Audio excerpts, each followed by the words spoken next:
శృతి, నీ ముఖానికి ఇంత గొప్పింటి బిడ్డ అని అందరూ హేళన చేశారు. కానీ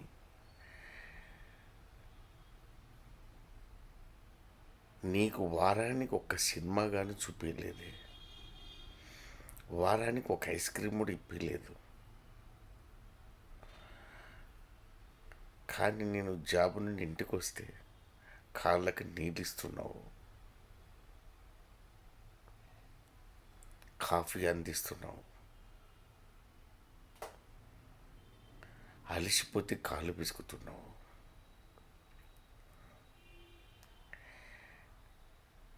నీకు చీ కొట్టాలని లేదా? వీడు వేస్ట్ మొగుడు, నాకేమీ సాయపడడు, ఒక చీర తేడు, ఒక చైన్ కొనియాడు, ఒక ఉంగరం కొనియాడు అని కోపం రాదా శృతి? అబ్బే ఏమండి, నేను కోటీశ్వరాలని, నేను అనుకుంటే ఎవరైనా పెళ్లి చేసుకుంటున్నాను. కానీ పని మనిషి కూడా నేను చేసుకోదు. కానీ జీవితాంతం నా గుండెలు పెట్టుకొని కూర్చుంటానండి, చూసుకుంటానండి. మనసు అనేది ప్రేమతో నిండితే అబ్బో చాలా అందంగా ఉంటుందండి.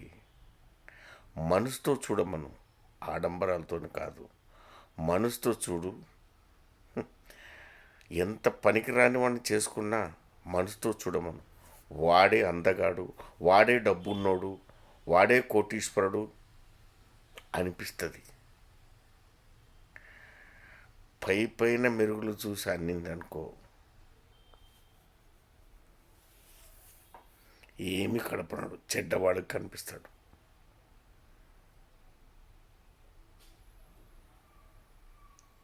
చాలు శృతి, ఇలాంటి ప్రేమ 100 ఏండ్ల వరకు చూపిస్తే హ్యాపీగా నేను చూసుకుంటా.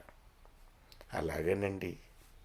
ఏమండి, మా ఇంటికి పోదామండి, రేపు నడుచుకుంటూ అయినా పోదామండి. మా బిఎండబ్ల్యూ కారు వద్దు. బా, ఏ ముద్దుల పిల్లమ్మా, నీకేమి ఇచ్చి రుణం తీసుకోవడం, నా మంచి మనసు తప్ప.